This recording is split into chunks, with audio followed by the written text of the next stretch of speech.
Kasi pag nagiging emotional talaga ako, parang nakipag-usap ng both sa tao talaga. Kumbaga, kailangan mo maging din kung saan yung words na sinasabi mo. At saka ngayon, mas malaya ka na, nailabas yung damdamin mo.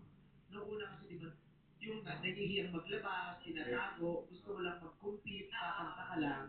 Pero nung naipaliwanag sa'yo, lalo na nung mga hurado na nag-comment sa performance mo na, gamitin mo yung nararamdaman mo para lalong maipaliwanag mo yung bawat titik ng kanta at kwentong isilasalay sa'yo mo. Diba? Kaya yung tapos alam pa namin kung bakit gano'n ang mata niya. Yung boses mo ulit kasi kanina gumagalaw yung camera, may malikot dun sa ano. Hindi yun. Kinabahan ako dun. Kasi ano yan. yung boses niya may kasamang panaghoy. Alam mo yung salitang panaghoy? Yung parang may iyak ng pangungulila. Ganun. Panaghoy sa gitna ng dilim ng gabi. Di ba may naririnig ka minsan ganun sa panaghoy sa gitna ng gabi? Yes. Nakakatakot yun pag narinig mo. Totoo. Buti na lang nangyari to ng tanghaling takas at nakita natin kung saan galing ang panaghoy. Kasi pag hinanap mo yun, matatakot ka. Oo. Di ba maghahanap ka ng bawang sa bahay at ng crucifix. Oo. Para, pero ngayon, nakakatulong ba itong entabladong to sa iyong journey sa damdamin mo? Oo, sobrang lalo. Nang may tulong po na itong stage na ito. Pinakamahirap kasi di ba yung umiyak pagkatapos ng heartbreak? Oo. Kasi gulo ang utak mo eh. Pero ngayon, nalalabas mo siya. Yun nga po masarap sa pakiramdam ko na dito pa mismo sa TNT ko po, pinapahid yung nararamdaman. Tapos, kung hindi ako nagkakamali, sa mata mo nakikita kong parang kumakapit ka pa sa pag-asa dun sa relasyon na tapos.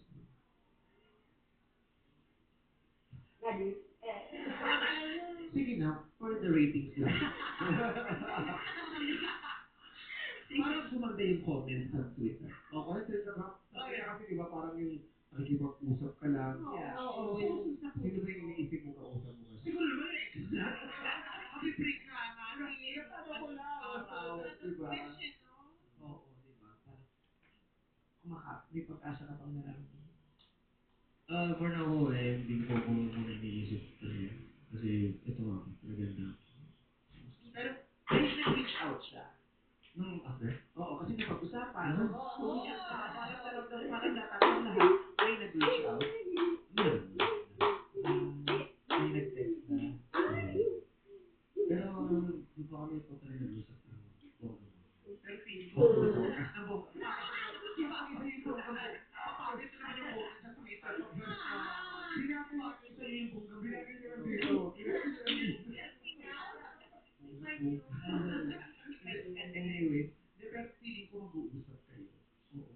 Tapos feeling ko magkakabalikan kayo lalo na pag naka 1 million ka. Panalo. Pero siyempre tayo, para tayo bahagi ng lahat ng bahay sa Pilipinas. Yeah. So yung kasama niyo kami sa mga ligaya niyo at saka mga kasawian. At it breaks our hearts also when a madlang people is broken hearted. Dahil mahal ka namin at pamilya ka namin dito.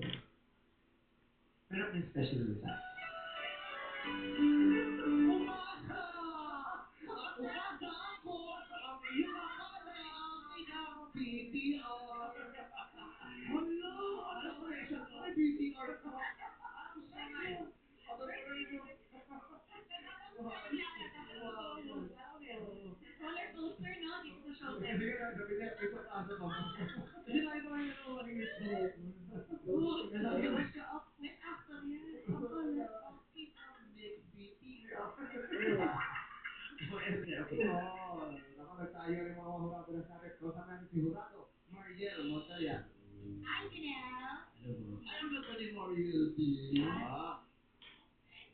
Gusto ko sabihin na itong performance na ito, ganito dapat ang performance ng pangkampiyon na pangarap. And para sa akin, hindi lang kami nakinig. Dinala mo kami sa kung nasan ka, yung emosyon mo, ramdam namin yung puso, ramdam namin yung pusay mo. And hindi mo kinanta ang kanta. Ikaw ang naging kanta. Congratulations. Mariel. Will, sabi ni Mariel, dinala mo raw siya kung saan ka naroon. Nandiyan ka pa. Yung magulat ka, no? Nasa dinala mo, magulat ka, lumilipad yung mga huragan. Hindi natin. Ano sa tingin din naging back up mo, pero maganda yung comments na yun. Oo. Masakit siya, no? Saan mo kaya siya nadala? Kailangan ko magtubalik. Naka-adjust po yung charger. Ako ay kung yung mangkok, umiiksi ka lalo sa mangkok na yan. Clarice, yung mangkok mo. Yung tanggalin mo sa mga isaw dyan. Tatakpan ako sa mangkok. Katapayan ako kay Mariel, no? Talagang pangmalakasan yung performance mo. Alam mo, si Jake pala. Angelica!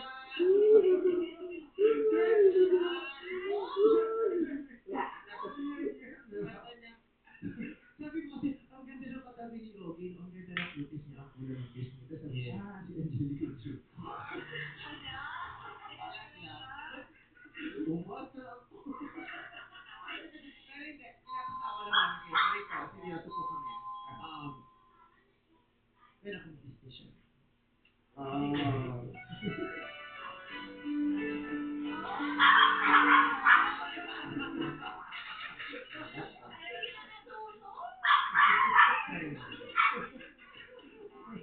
Umaasa kayo din mo, Angelica mo.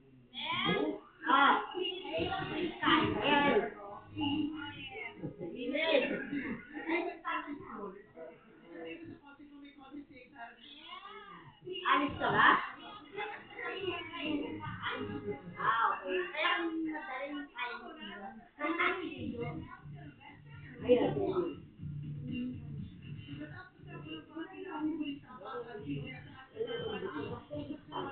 Ay, ka muna doon.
Anong brand ng gatas ang trusted ng mom? Bear Brand, trusted by 8 out of 10 moms. Tulong pampatibay ng brain, immunity, muscles, bones, eyes, at buong katawan. Mang inasal for forming you, dapat good life.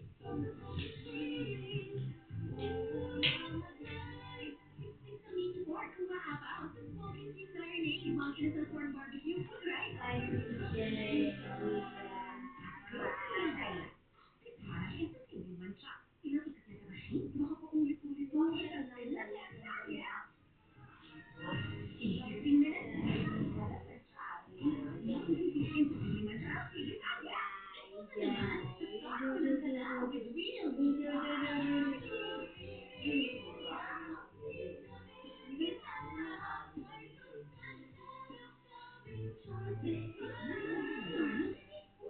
Gusto nito, araw-araw, buo ang tiwala sa kanya. Kaya araw-araw, Globe Milk Cafe Original. May milk to take, para gusto. Buo ang asukal at tapang. Kaya buo ang tapang niya araw-araw. Clean Bot Repair Treatment. Clean Bot Repair Treatment with Pearl Vitamin Pearls and Collagen. Prepare to 100% more damage and smoothen out the chunks easily. A miracle? It can be. Normal ang presyo ng bilihin. Napakawalan pa rin ang Magic Button Magic Sarap. All in one sa tanggap. Pero di na kailangan ng iba. All in one sa sarap. All in one. All in one Magic Magic Sarap. What magic?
Sarap na?